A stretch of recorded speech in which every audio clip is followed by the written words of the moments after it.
algebraic distribution method is basically used when there is a two-way distribution among the departments.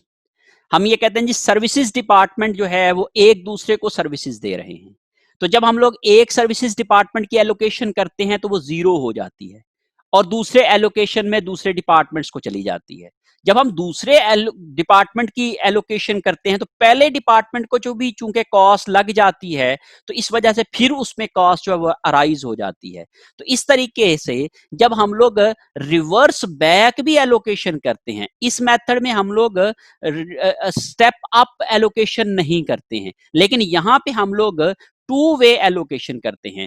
First department second को भी देगा और second department जो है वो फर्स्ट को भी सर्विसेज प्रोवाइड कर रहा होता है। जब इस तरह की सिचुएशन होती है, यहां पे हम ये कहते हैं कि फर्स्ट डिपार्टमेंट सेकंड को कर रहा है लेकिन सेकंड डिपार्टमेंट फर्स्ट को जो है वो सर्विसेज नहीं दे रहा, ये हम अज्यूम करके चलते हैं। लेकिन इस मेथड के अंदर जब फर्स्ट डिपार्टमेंट सेकंड को भी सर्विसेज दे रहा होगा और second services department first services department को भी दे रहा होगा, तो फिर हम लोग ये वाला सीक्वेंशियल मेथड नहीं लगा सकते हैं। फिर उसके लिए हमें जो है वो नया मेथड अप्लाई करना पड़ेगा, that is called algebraic distribution method. और अलजेब्रिक डिस्ट्रीब्यूशन मेथड के अंदर हम लोग इसको दो तरीकों से हम कर सकते हैं। हम लोग एक तो इसका जो है वो रेपिटेटिव सीक्वेंशियल मेथड के तहत हम लोग एक टेबल बना के भी इसकी कैलकुलेशंस कर सकते हैं, और दूसरा जो होता है आसान तरीका वो ये है कि हम लोग इनमें एक सिमल्टेनियस इक्वेशंस बना लेते हैं, एक अलजेब्रिक इक्वेशंस बना लेते हैं एक्स और वाई वेरिएबल्स के तहत, और उनको यूज करके हम लोग जो है वो एक रिलेशनशिप डिफाइन करते हैं अमंग द डिफरेंट डिपार्टमेंट्स। और जो सर्विसेज डिपार्टमेंट और प्रोडक्शन डिपार्टमेंट को जो सर्विसेज दे रहा होता है एक डिपार्टमेंट, उसका हम एक रिलेशनशिप इक्वेशन की सूरत में बना लेते हैं, और फिर उन इक्वेशंस को हम लोग सिमल्टेनियस इक्वेशंस के जरिए से सिमल्टेनियसली जो है वो आप समझ ले कि सब्स्टिट्यूशन मेथड के तहत उन इक्वेशंस को सॉल्व कर लेते हैं, जैसे हम लोग अलजेब्रिक इक्वेशंस की सॉल्यूशन करते हैं, और उसके नतीजे में हमारे पास जो है वो हर एक डिपार्टमेंट को ये वाली कॉस्ट जो है वो एलोकेट हो जाती है। और इसकी एलोकेशन के लिए चूंकि बहुत ज्यादा डिपार्टमेंट्स अगर होंगे तो बहुत ज्यादा इक्वेशंस बन सकती हैं, तो उन इक्वेशंस को ज्यादा से ज्यादा डिपार्टमेंट्स जब आप बनाएंगे तो उसके लिए फिर हमें मैनुअल कैलकुलेशन मुश्किल हो जाती है। तो उसके लिए फिर हम लोग कंप्यूटर सॉफ्टवेयर यूज करते हैं, और कंप्यूटर सॉफ्टवेयर में सिमल्टेनियस इक्वेशंस जो होती हैं वो बना के हम लोग इन अलजेब्रिक डिस्ट्रीब्यूशन मेथड के तहत जो है वो allocation of services department cost जो है वो टुवर्ड्स द मेन डिपार्टमेंट्स कर सकते हैं। लेकिन अगर हमारे पास दो सर्विसेज डिपार्टमेंट हूं तो हम इजीली इसकी कैलकुलेशन जो है वो हम इक्वेशन के जरिए से करके मैनुअली भी कर सकते हैं। लेकिन अगर दो से ज्यादा डिपार्टमेंट्स होंगे तो फिर हम लोग उसको एक टेबुलर मेथड के तहत टेबल के जरिए से जो है वो हल कर सकते हैं, और उस टेबल में चाहे जितने मर्जी सर्विसेज डिपार्टमेंट हो, जितने मर्जी जो है वो उसके आपके पास प्रोडक्शन डिपार्टमेंट हो, उन सबको आप लोग जो है वो एक ही वक्त में सॉल्व कर सकते हैं। लेकिन याद रखें जब आप अलजेब्रिक इक्वेशंस लगाएंगे तो उसके लिए फिर आपके पास सिर्फ दो सर्विसेज अगर डिपार्टमेंट होंगे तो फिर आप लोग इसकी इजीली कैलकुलेशन जो है वो मैनुअल तरीके से कर पाएंगे। अब हम लोग जो है वो एक एग्जांपल के जरिए से इस अलजेब्रिक डिस्ट्रीब्यूशन मेथड को भी समझने की कोशिश करते हैं, और देखते हैं कि अलजेब्रिक मेथड के तहत हम लोग सर्विसेज डिपार्टमेंट की कॉस्ट को किस तरीके से प्रोडक्शन डिपार्टमेंट को एलोकेट कर सकते हैं। Here we have an illustration, an example for allocation of services department cost by using algebraic method. Here we have a data. We have two production departments P1 and P2, and two services department S1 and S2. We have allocated FOH cost before distribution of different departments. P1 has 84,000 cost, P2 has 52,000 cost, S1 has 20,000 cost, S2 has 17,600 cost. And this is the distribution of services department cost among different departments. S1 services दे रहा है P1 को, P2 S2 को और S2 को, और उनकी services cost जो distribute होगी वो 40%, 50% और 10% होगी। और S2 जो है सर्विसेज दे रहा है P1, P2 और S1 को, 50% P1 को दे रहा है, 30% P2 को दे रहा है और 20% S1 को दे रहा है। अब जरा गौर करें, यहां पे S1 S2 को सर्व कर रहा है और S2 S1 को सर्व कर रहा है। जब इस तरह की रेसिप्रोकल सर्विसेज होंगी तो फिर हम लोग जो है वो डिस्ट्रीब्यूशन मेथड के लिए अलजेब्रिक मेथड ज्यादा बेहतर तरीके से यूज कर सकते हैं। तो इसके लिए मैं आपको करने के लिए क्या बताता हूं कि हम पहले इक्वेशन बनाते हैं। तो हमारे पास चार इक्वेशंस बनेगी। जैसे हमारे पास 4 डिपार्टमेंट्स हैं तो 4 इक्वेशंस बनेगी। सबसे पहले मैं बनाता हूं जी P1। ये बेसिकली क्या, मेरे पास एक इक्वेशन बन गई कि मैंने P1 की कॉस्ट कैलकुलेट करने के लिए P1 is equal to 84,000 cost इसकी अपनी थी, फिर 40% शेयर मिलेगा S1 में से और 50% शेयर मिलेगा S2 में से। तो ये मैंने इसको इस तरीके से एक इक्वेशन बना ली। इसी तरीके से मेरी इक्वेशन बनेगी P2 में मैं 58,000 plus 50% of S1 and 30% of S2। और फिर इसके बाद मेरे पास तीसरी इक्वेशन बनेगी S1 is equal to 20,000 plus, ये क्या कर रहा है, ये बेसिकली S1 को S2 सिर्फ सर्व कर रहा है, प्लस 20% इज S2 जो है वो सर्व कर रहा है S1 को। और इसी को ही मैं अब जब दोबारा रिपीट करूंगा तो ये S2 आ जाएगा, S2, और इसकी इक्वेशन बनेगी 17,600 प्लस 0.1 ऑफ S1, ये आ जाएगा।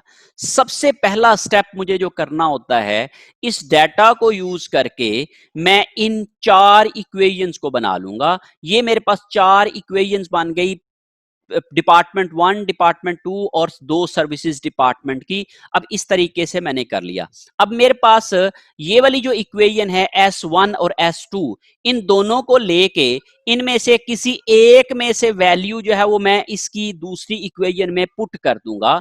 ये वाली जो वैल्यू है, ये मैं S1 की ये वाली इक्वेशन को यहां पे लूंगा, कंट्रोल V, और इसकी वैल्यू को मैं दूसरे में से S2 की वैल्यू इसमें पुट कर दूंगा। सो S1 मेरे पास बराबर आ जाएगा, इसी को ही मैं नीचे अगर कॉपी करता हूं तो ये मेरे पास आ जाएगा 0.21 इंटू S2 की वैल्यू पुट कर दूंगा। तो S2 is 17,600 plus 0.1 S1। Basically मैंने किया क्या है कि मैंने S1 की इक्वेशन में S2 की वैल्यू सब्स्टिट्यूट कर दी है। ये सब्स्टिट्यूशन मेथड कहलाता है। तो मैंने बेसिकली S1 की इक्वेशन को लिया और S2 की वैल्यू को S1 के अंदर पुट कर दिया है। अब मैं इस इक्वेशन को हल कर लूंगा तो इसके मुताबिक मेरे पास जो बनेगी वैल्यू ये 20,000, और मैं इस ब्रैकेट को खोलूंगा, 0.2 को मल्टीप्लाई किया 17,600 के साथ तो ये आ जाएगा 3520, और 0.2 को मल्टीप्लाई किया 0.1 S1 के साथ तो ये आ जाएगा 0.2 S1।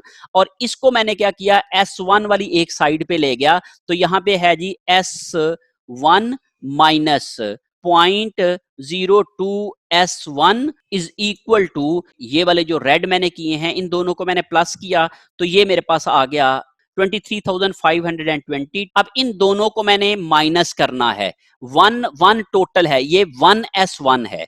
1 S1 का मतलब है ये होल नंबर है, पूरा 1 है। तो 1 S1 में से 0.02 S1 में माइनस करूंगा, ये 0.98 S1 आ गया। 0.98 S1 इज इक्वल टू, ये आ जाएगा 23,520, ये मेरे पास आ गया। अब मैंने इसको करना है S1 इज इक्वल टू, ये मेरे पास आ जाएगा 23,520 डिवाइडेड बाय, ये जो उस साइड पे 0.98 है, मैं इधर ले जाके इसको डिवाइड कर दूंगा 0.98।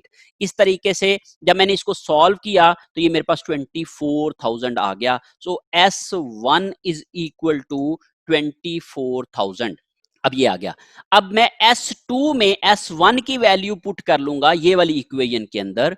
इसमें मैं यहां पे लिख के मैं S2 में S1 की वैल्यू जो अभी मैंने कैलकुलेट की है ये मैं लिखूंगा, तो ये मेरे पास जो है वो S2 की भी वैल्यू आ जाएगी। तो S2 is equal to this into क्या आ जाएगा 0.1 इनटू ये मैं इसकी वैल्यू रिप्लेस करने जा रहा हूं दैट इज 24,000।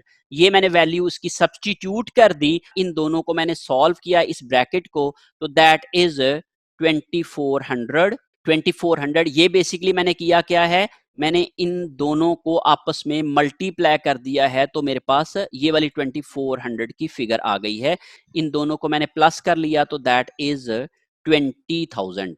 ये मेरे पास S1 और S2 की वैल्यू आ गई। अब मैंने इन्हीं वैल्यूज को ये P1 वाली इक्वेशन के अंदर और P2 वाली इक्वेशन के अंदर पुट कर देना है, तो मेरे पास ये वाली फिगर्स आ जाएंगी।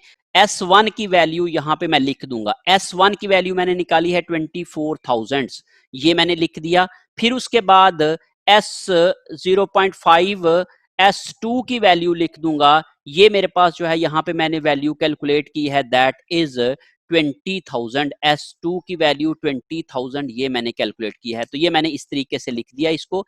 इन दोनों को मल्टीप्लाई किया तो इनका आंसर मेरे पास ये आया जो मैंने ग्रीन में किया है, और इन दोनों को मल्टीप्लाई किया तो ये मेरे पास आंसर जो है वो इस तरीके से रेड जिसको मैंने किया है ये वाला आ गया। और जब मैंने इन सब को प्लस किया आपस में तो ये मेरे पास 1,03,600 ये मेरे पास जो है वो इसकी कैलकुलेशन आ गई, इस लिहाज से जो मैंने अभी आपको सामने जो है वो शो कराई है।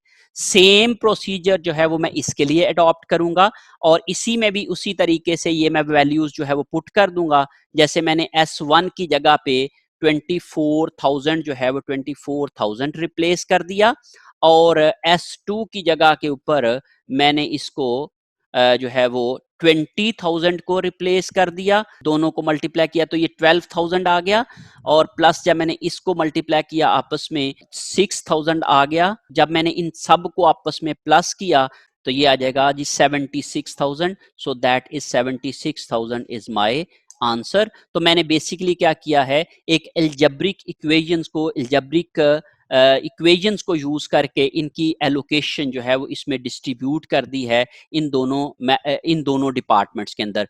जो S1 की कॉस्ट थी वो मैंने S2 जो है वो S2 को भी चार्ज की है, S2 की कॉस्ट S1 को भी चार्ज की है, और अल्टीमेटली जो है वो मैंने P1 और P2 में ये कॉस्ट जो है वो टोटल कॉस्ट जो है वो चार्ज कर दी है। In this way we can use algebraic method for calculating our production department cost and for allocating and distribution of services department cost among production departments.